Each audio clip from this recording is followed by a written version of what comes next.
Good morning, everybody. All right, this is not going to be a good one. Yesterday was one to forget. Let's see what a pasta could do to somebody. Oh no. Oh, be kind. Under 290, please. Oh. One more time. God, that sucks.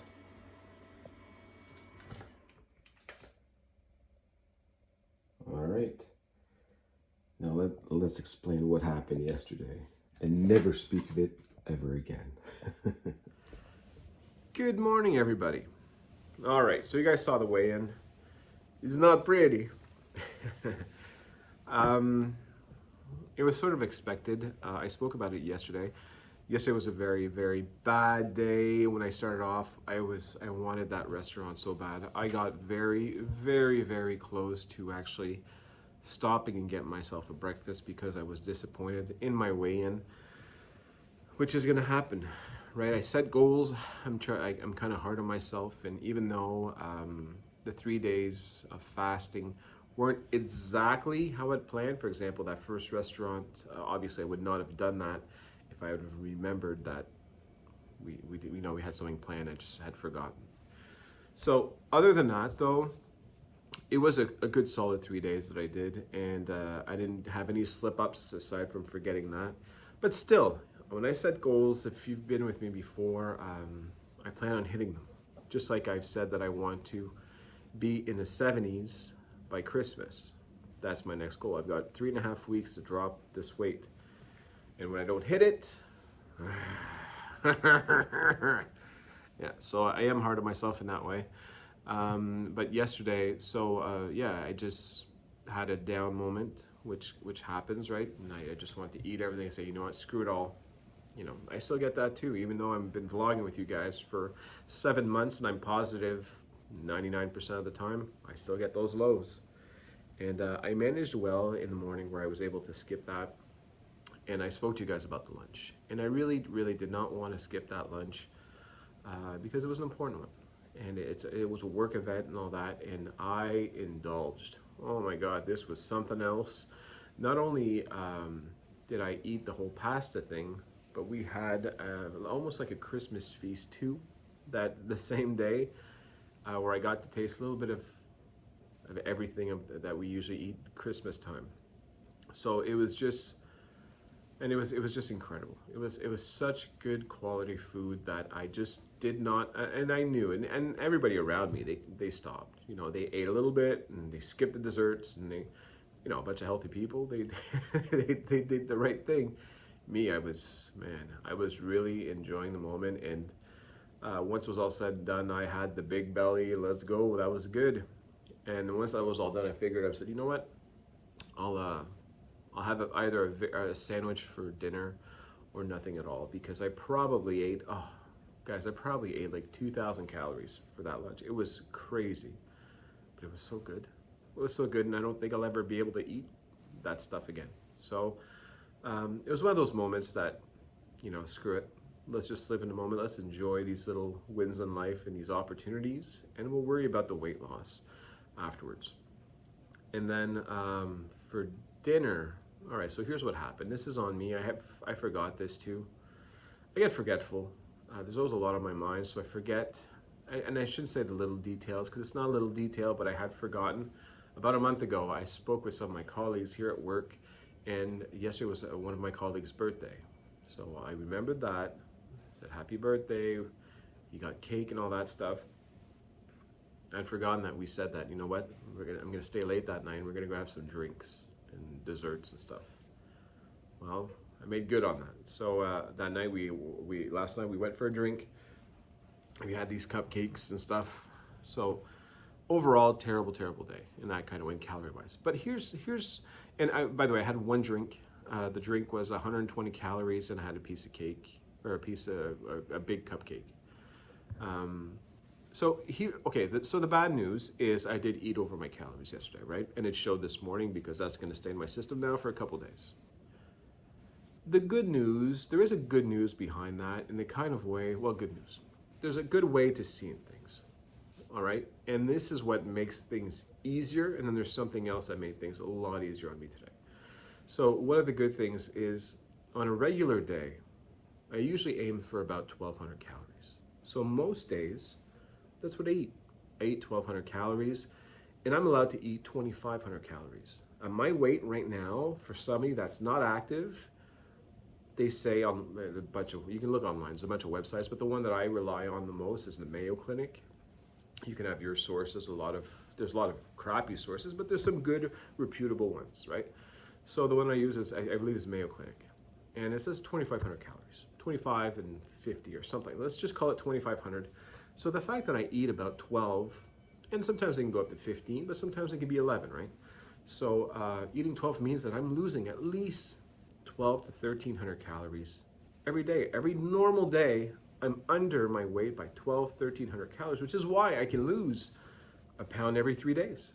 I can do that because it's just, for me, it's just normal. But when I mess up, like yesterday, I probably ate about 3,000 calories yesterday. Okay, so of course 3,000 calories is not fantastic news, but if I'm allowed 2,500, me messing up all day, eating all that junk and eating a cake and having alcohol, even if it's 3,200 calories, well, I'm just 700 calories above, right? So it's almost like half of what I lose every day when I just eat normally, you know? So it's not, the damages aren't severe when I have these days, and I really don't have them often, right? If you've been following me, I don't have a lot of these days.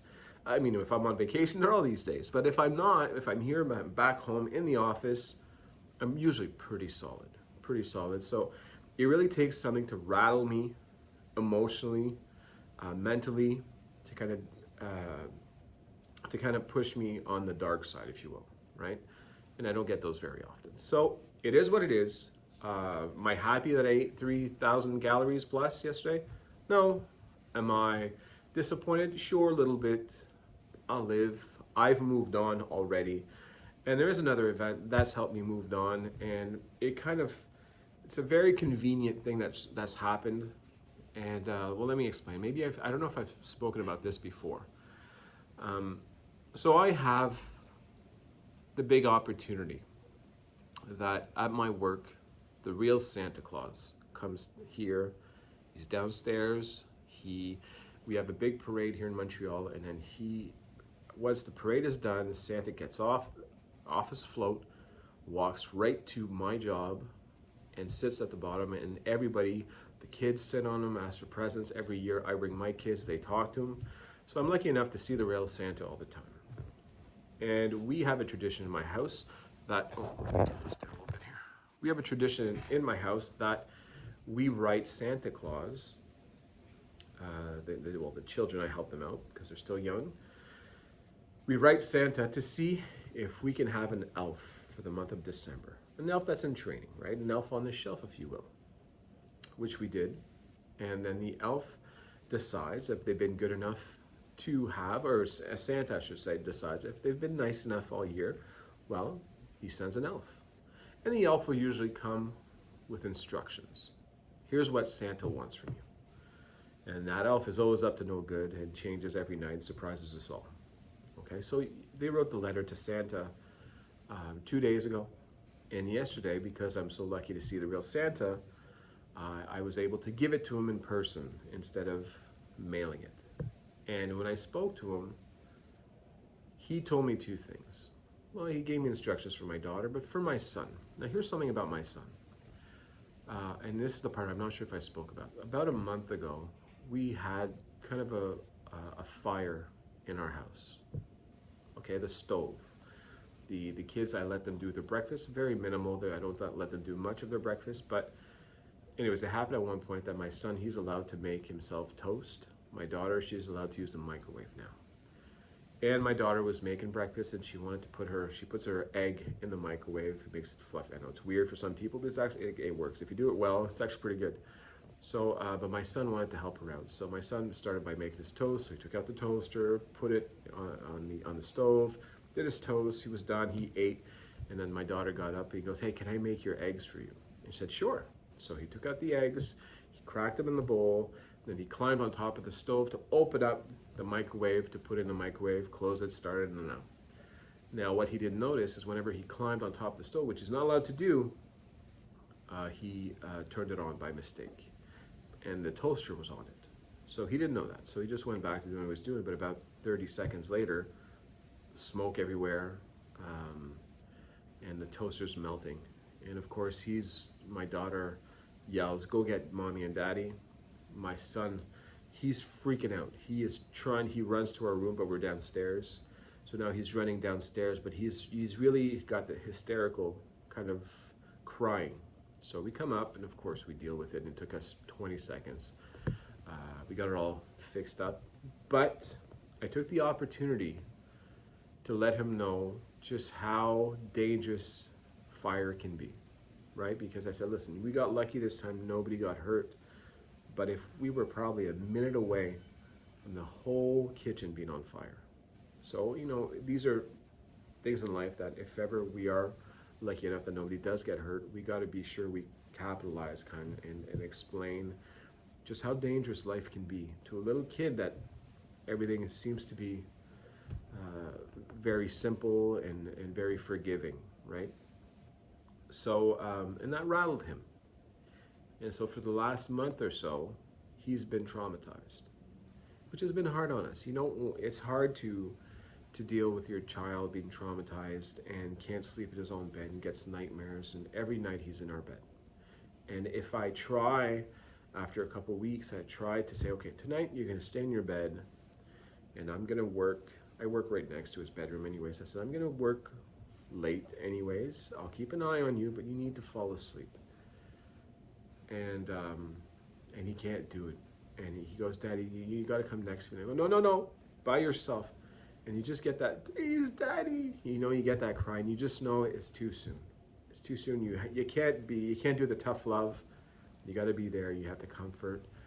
And it was tough. It was really, really, really tough. And it's been really tough on him. And he talks about fire all the time. That's all I can think about. How do I know my room's not going to catch on fire? How do you know the kitchen's never going to catch on fire? And we try to explain and the alarms and what to do. And we're at the point now that we want to go to the fire station, talk about it. And so, which we haven't done yet. We're fortunate enough that one of our neighbors across the street, he's actually the chief. So we're thinking about getting him to come to the house and speaking to him and doing the whole plan with us. Here's if there's a fire, what do? You drop to the floor, do the whole thing. That's where we're at. We're just trying to see what we can do to help. And because it's no fun for anybody. It's really hard on him. It's really hard on us too. So anyways, the reason I'm explaining this is I told him yesterday night when I got home late, and he was with my mom was kind enough to come and take care of him last night and read him bedtime stories and try to work with him to get over it, which she does often. And I spoke to him and I said he was crying because he missed mommy and daddy. He was crying whenever I got home. He was a bit of a mess. He gets anxious now. And I told him, I said, listen, good news, I spoke with Santa. And Santa, because one of the things he wanted to ask Santa is not to be scared of fire anymore. So I told him that I spoke with Santa and that Santa and I are going to work with him to get over it. But to get over it, and that he's going to send the elf to keep an eye on him, to be sure that everything is okay, and give him the strength he needs to get through it. So Santa gave me a gift, which is a little, how would you call it? Anyways, it's a gift. It's like a night light with Santa on it that I put in his room. I said, this is from Santa. He's going to keep an eye on you. And he wants you to try to sleep by yourself if you can. If not, then Daddy will come meet you. And this morning, when I woke up, it was the first night he spent the whole night in his room. We all thanked him. We were all very happy. He was happy. And the elf was now with us with a note saying, I'm going to help you get through this, to go back to sleep to your room and stop being scared. And we had also instructions for my daughter. And yeah, so big day, and it helped everything get better. So, man, you know what? I've never been an emotional person, but kids, whew, kids will get you. So that helps me get by whatever happened yesterday. There's more important things in life, and I'll just get back on track and remember who I'm doing this for. Right? We want to be here forever. So that's it, folks. That's all I had for today. Another big day for me. And I really want to get to the gym because I think that, as you guys know, whenever I go to the gym, I can drop big weight fast, and I think that's what I need. I think to get, I want to see 286 soon, really soon, and I'm being at 290. So I'm not going the right direction right now, but I got to get those couple sessions out, and I think that will kind of push me back to where I was and be able to move on from there. So I don't know if I'll be able to go to the gym tonight. I still have another late one. I think we have activities. Trying to figure this out. And tomorrow I have a special, like a romantic dinner with my wife, because at my work we do Employee of the Month, but we also do 4 times a year we do like Employee of the Quarter, I guess. And that's whenever somebody that's really over time has made a big difference, and I win that every once in a while, and so I won one a couple months ago, and I haven't used. You get $150 to spend somewhere. I haven't used it up, so I have till December 8th or something like that to use it up. So I want to go to a restaurant, a nice fancy restaurant, with my wife, something that she's wanted to like a place she would like a steakhouse, for example. But normally it's a little pricey, so we're gonna go take advantage of that. She can have her steak, and we picked a place that's got burgers. I'm covered, and yeah, we'll just have a nice evening. So the dinner is not gonna be great. So I'm gonna have to work around that, and I'm gonna be good today and tomorrow. Even though I'm starving right now because of yesterday, my body's already adapted to that real quick. Oh, great! Let's shovel in more food today. No, no, get back on track. Oh man, it's a hard one, but we'll live. And like I said, there's more important things in life. And yeah, it's been a good day, guys. No matter what yesterday was, today was, this morning was fantastic. And that's it for today. So I hope you all have a wonderful day, and I will see you guys tomorrow. Bye.